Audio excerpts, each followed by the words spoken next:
RV life. This is the newest RV here. And there's a bit of a story behind that whole deal. So the other one, the deal with that was it was a toy hauler, had a garage in the back that we never really used, and we didn't have much living space. So we was gonna go get like a brand new expensive, like $60,000 one, which those are pretty fucking nice, really, like really nice. Because the new plan is we are going to start staying up here in Michigan for about 6 months, 5 months. And then we're going south somewhere. And I'm not real sure where we're going yet because I got to get with my company and find out where they got loads coming up. And I'm just going to take all this down south and then fly back up, get my rig, and just run out of the south. So this RV here, we picked up for cash for 12 grand. So we don't got no payments or anything, so that way we can go test it out for the first year and not, in case we don't like it, then we don't have no obligations, you know. Then after that we'll probably get a nicer one. But this one's pretty nice, it's got a lot of living space and shit to it. Gonna put a washer and dryer in that hole right there, take all that out. And been working out some bugs because when they first brought the RV back I wasn't here. And this is a 50 amp service here at the RV park, and the old RV was 50 amps, but this is a 30 amp. And one of our friends tried to help us out and put a 50 amp plug on a 30 amp cord, and it fried the converter. So right now we're actually running off a battery charger. So I'm about ready to tear all that apart and figure out what converter we need, because originally they told us $700 fucking to replace that, and I got one for 150, brand new, do it myself. But I'm gonna wrap all that shit up, and then I gotta hop on my bike and ride back to my apartment that I never use and get my shit around and go to my rig. Today is one of those days where it's good to be a truck driver, because it's fucking hot and sticky. And that's up here in northern Indiana. I can't imagine what it's going to be like down in Georgia. But I had a nice little ride back from camp this morning, and then I was off back to work with a little bit of that work frustration, you know. It does suck when you're working for a company that has a bunch of new drivers, because if you watch my videos, you'll know what I'm saying. Here we go with more mud flaps fucking missing off these trailers because they keep backing into the curbs and shit. And I don't know if I'm gonna change this one because it's hot. I'm getting tired of changing them. It'd be about the fucking 5th mud flap I've changed this month. Like no shit, like 4th one or something. And I didn't bring my impact with me. I took it out to the campground and I left everything out there, so I'd have to do it by hand. So it gets pretty frustrating. The shit's all banged up. It's like goofy shit, you know. But I do have to say, on a positive note, it's still better to do a drop and hook with guys that don't really know what they're doing than to have to sit at a shipper and wait to get your load. So, and in this particular place here, it's real simple. You gotta drop your trailers and then pull out a full trailer, a loaded trailer, put your empty back in the hole because they gotta reload it. A lot of times when I get here, they don't do that. So I have to move all the trailers around. And, you know, I just had to drop and hook 3 trailers to get this trailer out when I should have only had to drop and hook 1. The struggles, man. And the heading south RV thing ain't working out the way I thought, because when I talked to my dispatch, he said the best one they got's around the Atlanta, Georgia area. Well, I don't want to fucking go there in the winter. I want to go down south by the ocean, man. Get like a beach bum. But before we get too far into this video, of course, I gotta do my throw out to Trucker Path, right? And not just because I get free Trucker Path, but kind of because of that. I gotta keep saying it because I don't want to pay for my Trucker Path. And also, it is pretty fucking cool. I use it all the time, and if you're just getting into trucking or you're just hearing about Trucker Path, it'll help you out a lot. Check it out. Damn, we're off to a rough start this week. Weird start anyway. For one, I'm going through this construction zone. It's like Jersey barriers on both sides. And all of a sudden this fucking pickup comes up next to me. It's like beep, beep, beep, beep, beep. It's fucking blasting on the horn. And this truck's all crashed on the side, missing a headlight and fucking mirror and all this shit, right? And this crazy lady's got the windows down. She's yelling some shit out the window. Rah! So I'm thinking like, did I run over one of the construction workers or something? Like, what the fuck? So I get out of the construction zone, I find somewhere to pull over, which is not easy because they don't really make the shoulders big enough for trucks anymore to even fucking pull over because everybody kind of dumb. And there wasn't nothing wrong with my truck. So I don't know what the fuck she was yakking about. I think it's just crazy lady, right? So then I get down the road a little ways from there and I almost run a guy over. There's some fucking weirdo walking down, not exactly the middle of the road, but like 2 foot. He's in the lane. He's like 2 foot on the other side of the white line in my lane, wearing nothing but a pair of shorts. He's barefoot, no shirt, no nothing. Had to been on drugs or something. You know, and it's nighttime. Really, kind of fortunately, I just washed my windshield because the bugs get real bad and I can't see sometimes. And I just see like this white skin. Good day not to be a black dude, right? Because I probably would have hit him then. And I was like, what the fuck? And I swear, man, I fucking barely missed this weird bastard. And then shortly after that, my fucking dome lights start coming on. They just start coming on real dim and then they end up stuck on. So I had to find another place to pull over and fuck with them. And what I ended up doing is just taking them out and unplugging them. So I don't know what else to do with it.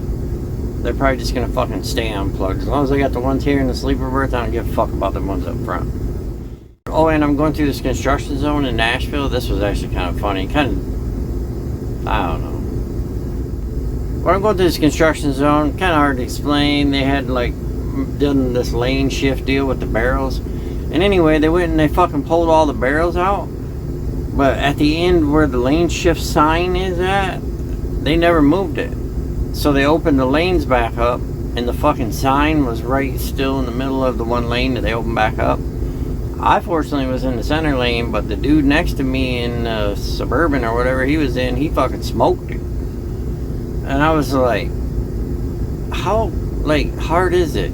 I mean, you're a construction worker. You got one fucking job, alright? Put some barrels out. Put some barrels out, and then take the barrels away, and then don't leave the sign in the middle of the road, Delbert. So that's the kind of dumbness I seen. And then trying to find parking tonight. Holy shit. I hit like 3 truck stops. Even all the reserve spots are full. But this last fucking TA I hit over here in Nashville. First of all, these truck stops that got armed security guards. Yeah, you know, there's gotta be a reason for that. But I go in there and I'm like, yeah, I'd like to get a spot, please. She's like, oh no, some Russian lady. Real bitchy. No, they're all full. You can't have one. Really? There's like 7 open out there. Oh no, they're all reserved. Well, fuck. It's like 3 o'clock in the morning. 7 people are gonna come in here at like 3 o'clock in the fucking morning. Somebody just didn't cancel their reservation, man. Hook me up. What the fuck? Next thing I know, I got little Bobby Badass, the security guard with his gun, stepping up on me. Like, move on, sir. Move on. Oh, am I being fucking obnoxious? I'm just trying to get a parking spot. That's it. First load of the week is delivered. Only 2 more to go. Yay. Which will equate to about 5 fucking days. But this place is kind of interesting. They go through a lot of freaking milk in here, I'll tell you that right now. They basically got like 4 bays right here that somebody just sits out here in a switcher truck and just continuously moves tanks full of milk in there and unloads them 24 hours a day, and then just trucks just rolling in full of milk. A lot of damn milk, huh? But I'll run over here to the drop lot, grab me an empty, and we're gone. Let me give you a little example of like how not to be as a truck driver. So I ran into another one of our drivers again, right?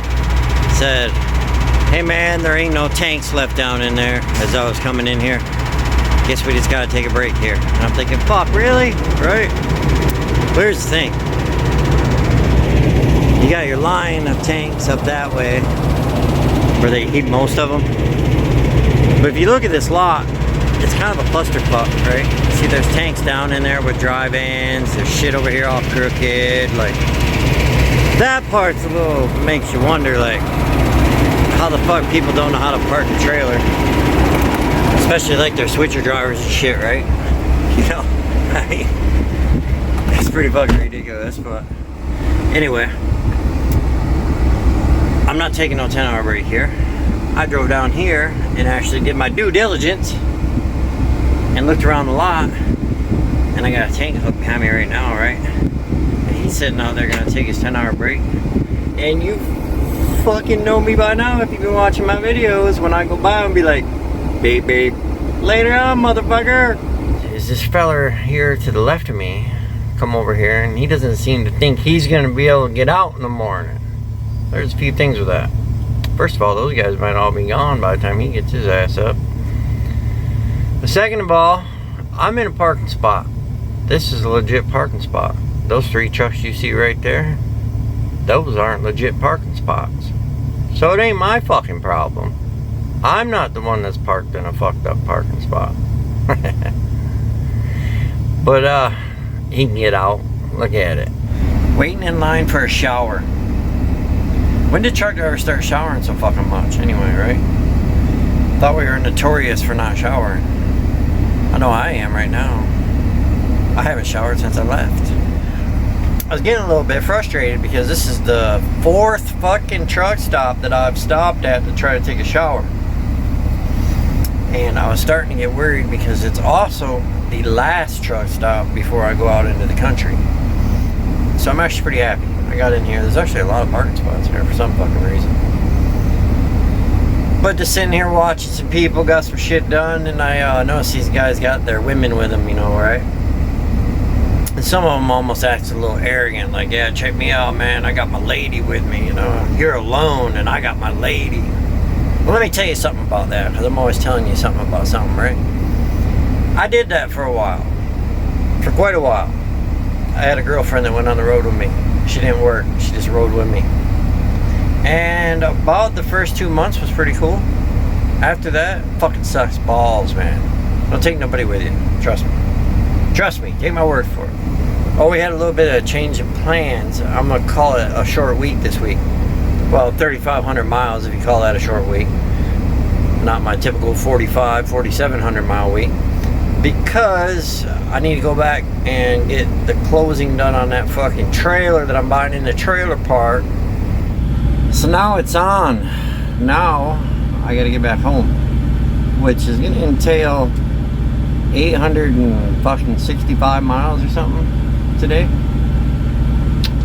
I don't know about it, I'll tell you that. I keep doing that quite a bit, but we'll talk more about that next week.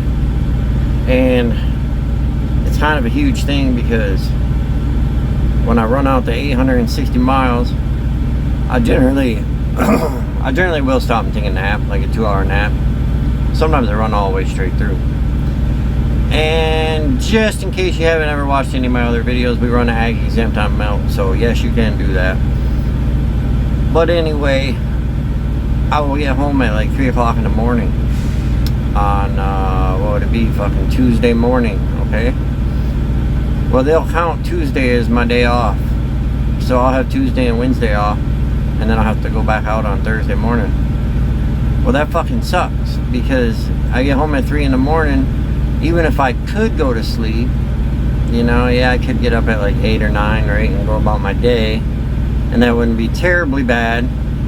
But a lot of times when I get home at 3 in the morning, I can't go to sleep, so I end up all fucking day after I've been up all day to get back. And I'm starting to kind of burn out on that bullshit a little bit. This trucking thing's getting a little harder than what my 46-year-old self really wants to deal with anymore these days. So we will see. I will hammer down and get back.